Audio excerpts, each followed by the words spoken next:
Rencontre de Cannes pour cette 12e édition. On continue donc de rencontrer évidemment les gens qui sont intervenus. Et parmi ces personnalités, il y a Olivier Galland. Bonjour Olivier Galland. Bonjour. Vous êtes sociologue, chercheur au CNRS. Vous sortez à l'instant de la dernière table ronde sur la confiance et les valeurs républicaines.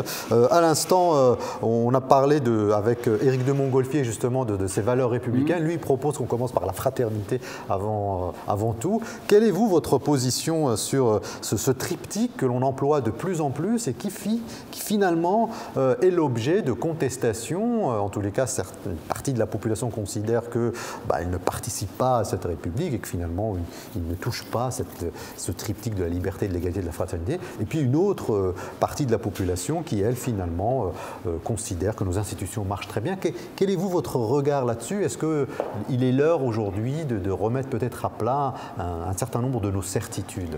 Sans doute, mais en tous les cas, ce que montrent les enquêtes qu'on a menées, c'est que globalement, les Français quand même adhèrent à ces valeurs. D'ailleurs, ils mettent plutôt la liberté un peu avant l'égalité. Voilà, ils sont plus attachés à la liberté qu'à l'égalité. Alors évidemment, après, ces valeurs, elles sont tellement larges qu'on se demande ce qu'il y a derrière, et notamment pour la liberté, mais aussi pour l'égalité. La liberté, qu'est-ce que c'est?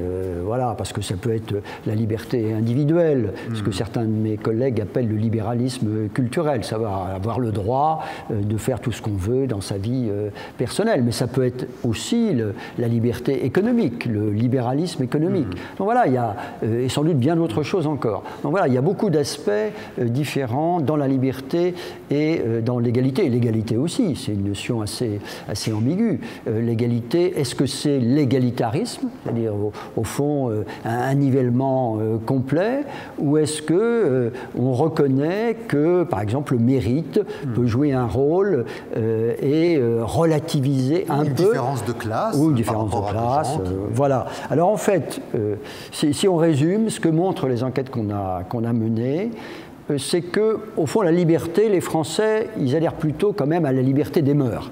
C'est ça qui leur importe d'abord. La liberté individuelle. La liberté individuelle, voilà, de choisir sa vie. Alors ça, c'est une tendance de fond, si vous voulez, d'évolution, pas seulement de la société française, d'ailleurs, de toutes les sociétés. C'est ce que nous, on a appelé dans notre jargon l'individualisation des valeurs. Ce n'est pas de l'individualisme. Non, ce n'est pas de l'individualisme, parce que les gens qui adhèrent à cette individualisation des valeurs, ce sont aussi des gens qui participent plus que les autres aux instances collectives, aux associations. Ce sont des gens qui votent plus, etc. Donc ils sont plus engagés dans la vie collective. Donc c'est pas de l'individualisme. C'est au fond l'idée toute simple que dans sa vie privée, en tous les cas, il faut être libre. Ils sont maîtres de leur destin. Ils sont le maître de leur destin. Voilà. Alors ils adhèrent moins quand même à la liberté dans le domaine économique, même s'ils ne le rejettent pas, évidemment.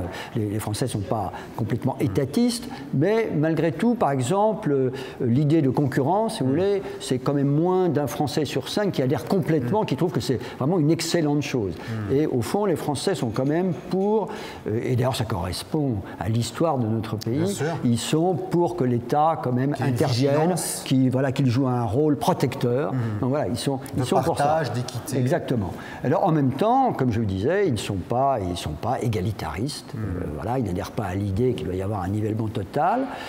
Ils reconnaissent le rôle du mérite massivement, mais en même temps, il trouve que la société française est injuste. Alors, mais qu'est-ce qui explique, Olivier Galland, cette morosité? Quand on rencontre des chercheurs, des sociologues, des politologues, on nous dit mais tout va mal, les Français sont pessimistes, on est les champions du monde de consommation de psychotropes. Qu'est-ce qui explique finalement qu'un pays aussi grand, avec une grande histoire, un des pays les plus riches au monde, il y ait comme ça une désynchronisation par rapport à notre réalité économique, culturelle, historique et la réalité quotidienne? Oui, c'est vrai que c'est une question. Et d'ailleurs, ça fait contraste, si vous voulez, avec d'autres sociétés.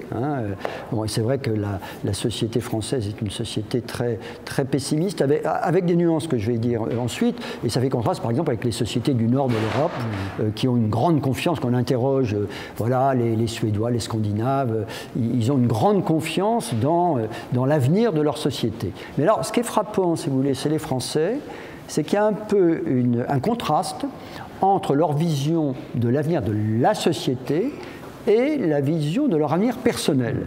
Et autant, et notamment chez les jeunes que j'ai étudiés, alors autant ils sont pessimistes concernant l'avenir. Pour le voisin ?